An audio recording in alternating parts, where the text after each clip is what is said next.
tunapata nini ambacho natakiwa niboreshe ili kufikia ndoto zangu.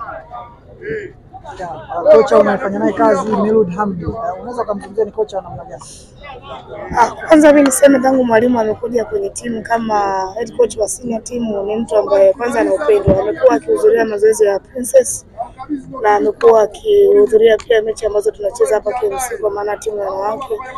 Kwa hiyo nimekuwa na mazungumzo mazuri na yeye na nimshukuru kwa sababu amenipa hii nafasi. Isingekuwa rahisi kwa kocha mwingine yote kukubali kupata igizo jipya katikati ya msimu, lakini nimshukuru kwa heshima ambayo amenipa, nimshukuru pia viongozi kwa heshima ambayo amenipa. Nafikiri mimi mwenyewe natambua kile ambacho wamekifanya kwangu ni kitu kikubwa sana ambacho kina thamani. Inaweza kunisaidia kuendelea safari kwa sababu kuna leo na kesho. Inawezekana ingawa baada ya miaka miwili au mmoja sitakuwa tena Yanga, ikawa sehemu nzuri na mimi kutafuta changamoto nyingine kwenye klabu ya kiume kama ambavyo nasema kwamba ni ndoto yangu. Kwa hiyo kile ambacho kimetokea leo nafikiri kitanijenga na kuhakikisha kwamba naweza kufikia ndoto zangu. Maybe labda unatamani kufundisha timu ya Yanga senior na wanaume.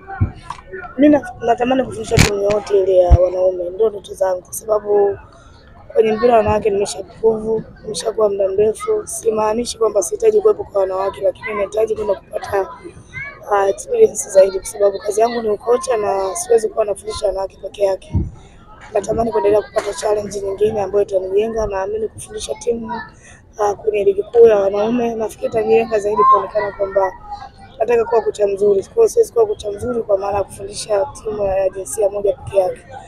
Kwa sababu ni career yangu, natamani siku moja itokee. Sijui ni lini lakini naamini itatokea na nitafanya hivyo. Labda baadhi ya vilabu vingine umeshawahi kufuata labda kufanya kazi? Niseme tu kwamba naweza kumshukuru rais wa klabu ya Yanga na makamu wake kwa sababu kabla sijarudi Yanga msimu huu kuna timu ya ligi kuu nilisaini ya wanaume kwa maana kwenda kwa kocha msaidizi. Lakini bahati nzuri president alipambana kuhakikisha kwamba ninarejea kwenye klabu, akimaanisha kwamba hatuna kocha kwenye upande wa wanawake. Na nikaweza kuachana na ofa ambayo nilipata nikaja kurejea kwenye klabu. Kwa hiyo nimshukuru kwa hiki ambacho amenisaidia mpaka leo kufikia ndoto zangu kwa maana kwa kwenye mechi kubwa kama hii. Kwa hiyo ni kitu kizuri kwangu mimi na kinanijenga. Na pia nimeona ulikuwa unaongea na rais wa Yanga, labda TGS kile ambacho rais ni mtu ambaye nimekuwa mara nyingi nazungumza naye kwa maana kwamba ni mtu ambaye anapenda maendeleo ya mtu, amekuwa akinishauri vitu vingi. Ukiachilia mbali tu kuwa rais, amekuwa kama mlezi pia. Kwa hiyo alikuwa anazungumza, ananiuliza ni vitu gani ambavyo nimejifunza, ni uzoefu gani nimepata kwenye benchi. Kwa hiyo namueleza namna ambavyo timu ilikuwa inacheza, mapungufu ambayo ni kosi. Mara nyingi tunakuwa tunazungumza. Kwa hiyo ndio vitu ambavyo tunazungumza. Ni tofauti gani ambao unaona siku leo kati ya wanaume na wanawake?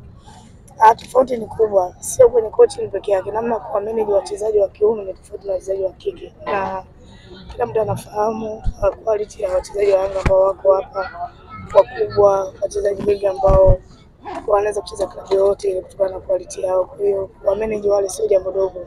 Coaching sio peke yake kwenda kufanyisha mazoezi na kutia mpango wako, lakini kuonesha wachezaji ambao wana quality kubwa kama hii hawezi kuwa jambo rahisi. Nafikiri kitu cha kwanza kwenye coaching ni management. Kwa hiyo ni kitu ambacho nilikuwa najifunza. Tutegemee mwaka huu wewe utakuwa ni kocha tuseme kwenye benchi la ufundi kati ya kocha wanawake ambao watafundisha timu za kiume. Ni tuseme ni kocha wa kwanza kabisa Tanzania. Kwa sababu msimu uliomalizika nilikuwa kwenye timu ya championship ya wanaume ya biashara. Msimu huu nimerudi kwenye ligi ya wanawake, nikaja tena nimekaa kwenye benchi kwenye timu ya wanaume kwa maana ya Yanga. Kwa hiyo ni kitu kizuri kwangu mimi, ni rekodi nzuri na najengea CV pia kwa sababu inaweza kuwa nje rahisi kwa mimi au kwa sababu